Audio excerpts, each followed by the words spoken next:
What's up, YouTube? It's just me. It's your girl, Jess. And we are back with another video. This is where we are just keeping it real, y'all. And I'm so happy for the video that we're doing today. I think it's another great topic. A topic that I'm so ready to dig into. And I hope that it helps somebody out there. But before we jump into this video, I need you to do a couple of things. Yes, a couple of things. I need you to like, comment, share, subscribe. Hit that notification bell so that you are notified every time I upload a new video. How's that? I need y'all to spam it up, y'all. I need y'all to hit that bell so y'all can be notified. I need y'all to hit them like button. Hit that like button.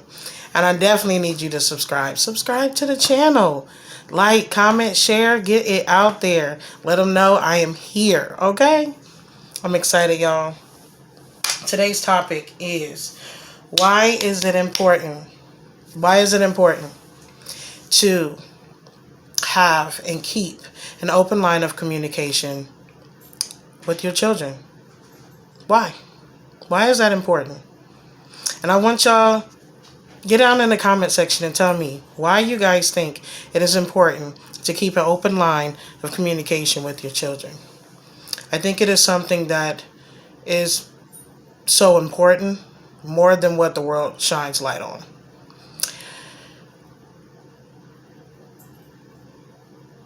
In this day and time, the way the world it is now, imagine when it was when I was a kid, or I was young, in my teens. The way that the world is now, you want to have an open line of communication with your children. It's important. It is so important. This world is evil. It's becoming something hard to describe nowadays. You turn on the news, it's always something. And it's involving y'all, our young people. I live in a good old Ohio.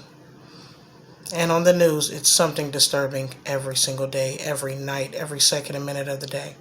And it's our young kids. I have teens, so I know exactly what time it is. But this is why it's important to keep open line communication with your kids. Because it's enough for them to do. It's enough of the world has a lot to offer them. Trust me, they do. And we can't be everywhere our kids are. We can't be everywhere they are. We're not going to always know. And everybody know with me and mine, I know what time it is. But like, Mom, how you know that? Why? How you know I was over there? How did you know about that? How did you? Because I know. Because I was your mama. I'm all up in your business. And of course, it may be overpowering to them. And, oh, you're so overprotective. No, I need to know everything. I know everything.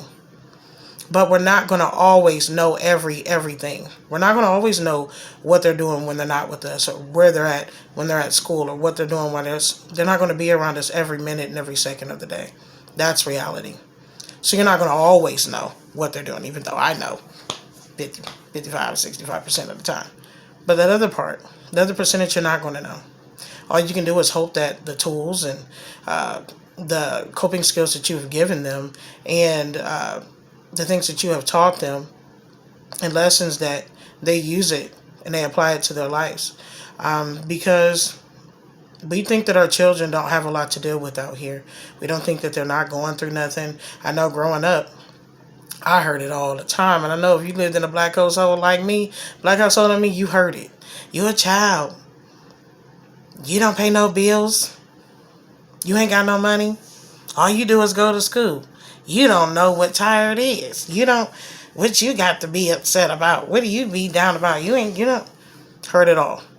And it's not true. Because I had a lot I was dealing with. A lot. More than what a 16-year-old should have. So in this day and time, imagine the load that our children have to carry. And why would we want them to carry that alone? But what does it start with though? It starts with a parent that listens. Sometimes we're so dead set on,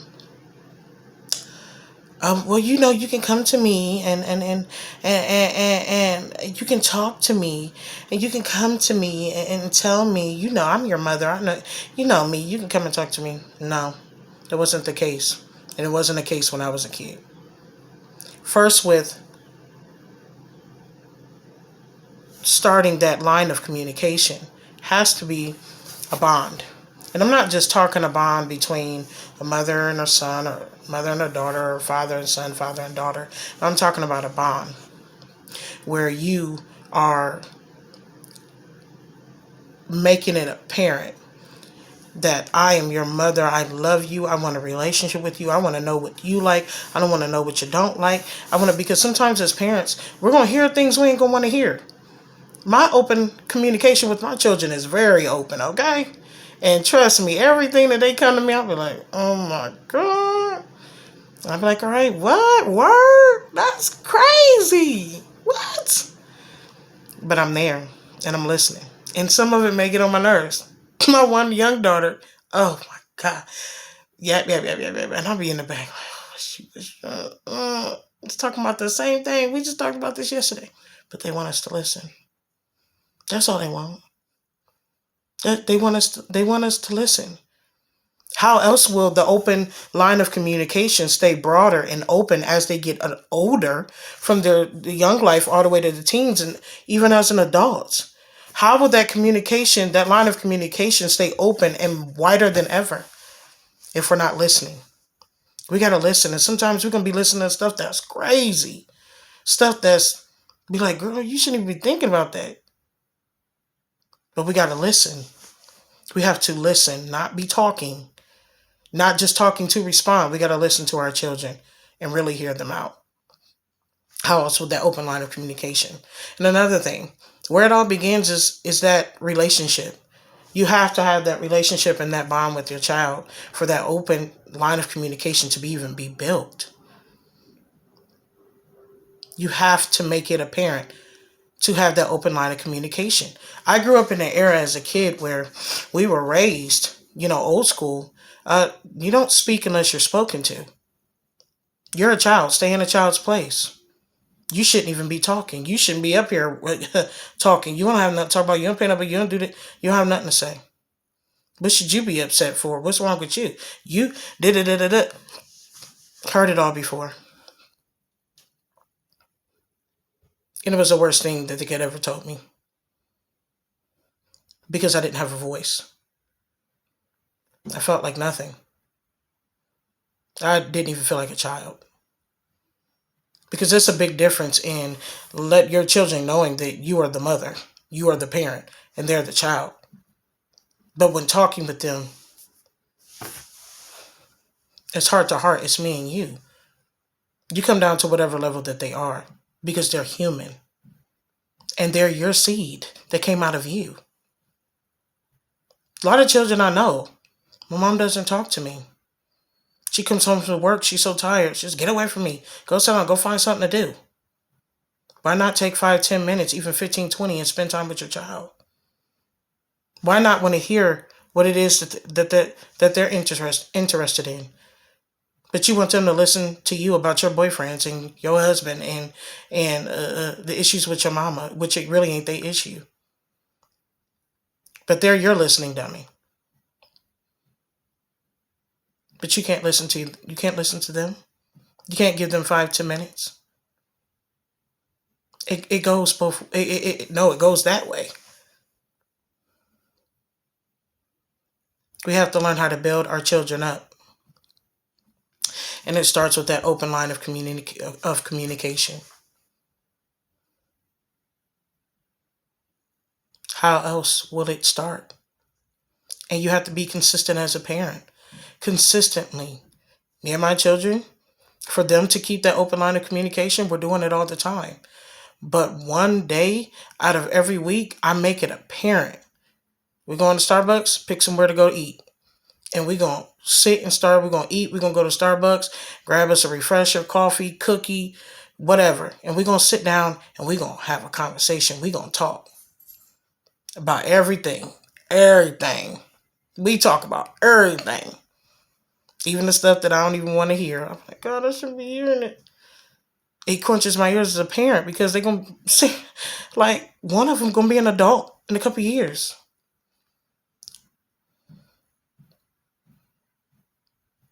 But I'm their mama. And I'm going to listen because that's my job. I'm going to keep that open line of communication because I should. Kids have a voice. And keeping that open line of communication reassures them, I matter, I have a voice, and someone wants to hear, and that is my parent. Those are my parents. Whether it's one or two. Whether your parent is your grandma, whether your parent is your uncle, your aunt, whatever. I matter. I have a voice.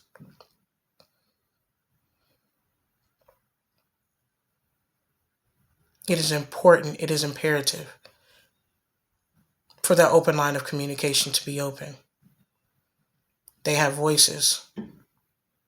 Don't just shut them up. Or you shouldn't be talking. They're talking too much. Why grown people are talking? Why are they talking? Why should they be talking? Because they're children and they're my child and they're going to talk. This is what we do. Sorry, this ain't normal to you. But the open line of communication has to be open. And the children need to know that they have a voice and that someone is going to listen. And those someones should be your parents.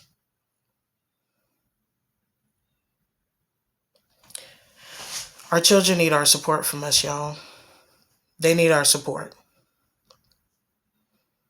Because what happens if something happens to your child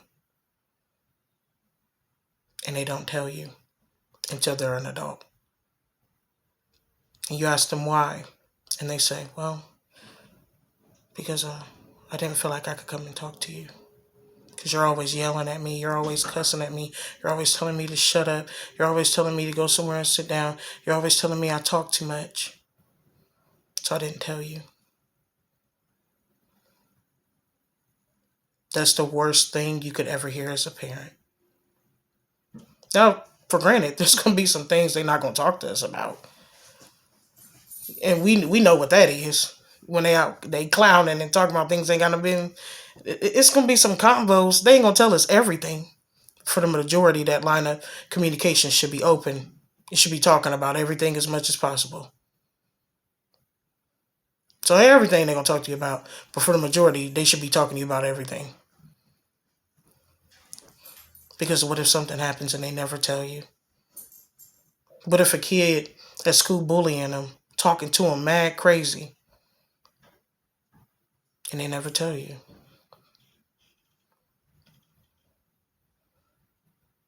Something happens.